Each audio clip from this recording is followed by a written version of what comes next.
हमारी सरकार ने ये फैसला किया कि जो भी बीजेपी के द्वारा अधूरे कार्य छोड़े गए थे उसमें तुरंत प्रभाव से उन कार्यों को पूरा किया जाए। इस दृष्टि से हमारी सरकार ने कार्य किया है। तो अब हम जो इनके अधूरे कार्य हैं उनको पूरा कर रहे हैं। ये तो फटाफट इन्होंने क्या किया कि शिलान्यास किए, उद्घाटन किए, आधी अधूरी बिल्डिंगें रख दी। हम उसको पहले बजट में एलोकेट करके उनको पूरा कर रहे हैं और नई बिल्डिंगों का शिलान्यास हम 30% पैसा डिपॉजिट होने के बाद कर रहे हैं। सर, आपने बड़ी बात अपने संबोधन में कही कि जो सामर्थ्य है उनको मुफ्त कुछ नहीं मिलेगा। जब आपने सबसे गाँव का व्यक्ति नहीं, मैंने ये कहा कि जो सामर्थ्य है, जो देने के काबिल है और जो देना चाहता है वो अपनी मर्जी से भी उनको छोड़ना चाहिए। तो ये अच्छी बात है ना। अगर मुख्यमंत्री और उसके मंत्रिमंडल और उनके अधिकारी जो छोड़ना चाहते हैं सब छोड़ेंगे, तो उसमें मंत्रिमंडल के सदस्यों ने तो पहले ही कह दिया, तो अपने आप से भी समाज को कुछ देना होगा। सर, 2 साल का जश्न होना है, आज आप बैठक भी कर रहे हैं, किस तरह से अचीवमेंट्स को लेकर और फॉर्मेट क्या रहने वाला है, किन किन को बुलाया जाएगा? देखिए, 2 साल के जश्न तो नहीं है, 2 साल का हमारा कार्यकाल पूरा होने जा रहा है और कार्यकाल पूरा होने पर 2 साल में हम प्रदेश की अर्थव्यवस्था को पटड़ी पर लाने में सक्षम हुए हैं। 2 साल में हमने कई विभागों में व्यवस्था परिवर्तन किया है और कई बार कहा है हमने कि हम सत्ता में सत्ता सुख के लिए नहीं आए हैं, व्यवस्था परिवर्तन करने के लिए आए हैं। इसलिए फैसले लेते हैं, हम फैसलों से नहीं घबराएंगे क्योंकि फैसले हिमाचल के हित में, व्यक्तिगत हित में नहीं है।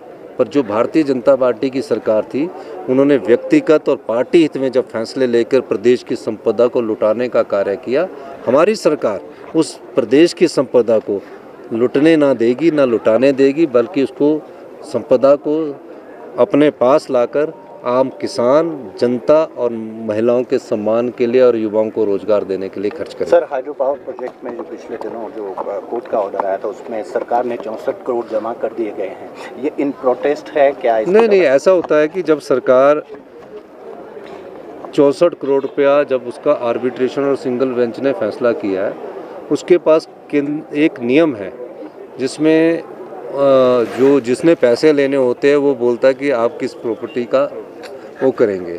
उस नियम के तहत उसमें आगे बात करते हैं और उसकी अपील तब सुनी जाती है जब उसके पैसे जमा होते हैं। तो उसमें पैसे जमा करने में थोड़ी सी देरी हुई, मैंने उसकी भी जानकारी प्राप्त की है। ऐसे ही एक देखो राजस्थान गवर्नमेंट है, उनका बीकानेर हाउस करने के लिए कुड़क कर दिया गया। तो ये व्यवस्था ऐसी है, तो इसमें कोई ज़्यादा इसको सीरियस लेने की ज़रूरत नहीं है। और सब लोग जो वकील होते हैं वो भी जानते हैं कि ये एक व्यवस्था है, क्योंकि जब हमने अदानी के 280 करोड़ रुपये जमा किए थे उस समय भी हमारे खिलाफ फैसला आ गया था, हमने उसको भी जीता है और इसको भी हम जीतेंगे। तो मेरा कहने का मतलब है कि जो प्रदेश की संपदा को लुटा दिया जाता है कि इनको दे दिया जाए, वो हमारी सरकार नहीं करने वाली है। आखिर में सर, महाराष्ट्र जो चुनाव के नतीजे आए हैं, कर्नाटका की जो तंत्र में ये सब चलता है। भारतीय जनता पार्टी 2 MP हुआ करते थे, उसके बाद चलता है। और तीसरी बात यह है कि जब किसी पर शक होता है, जब जो EVM बनाने वाले उन्होंने बंद कर दी, तो एक बार जनता की मांग को रखते हुए बैलेट पेपर पर हो जाए, कोई फ़र्क नहीं। शक शुबा दूर करना ना। अब टेक्नोलॉजी तो कोई भी है, किसी भी टेक्नोलॉजी को हैक किया जा सकता है। वो तो जो टेक्नोलॉजी के ज्ञाता है एलन मस्क, उसने भी बोला है।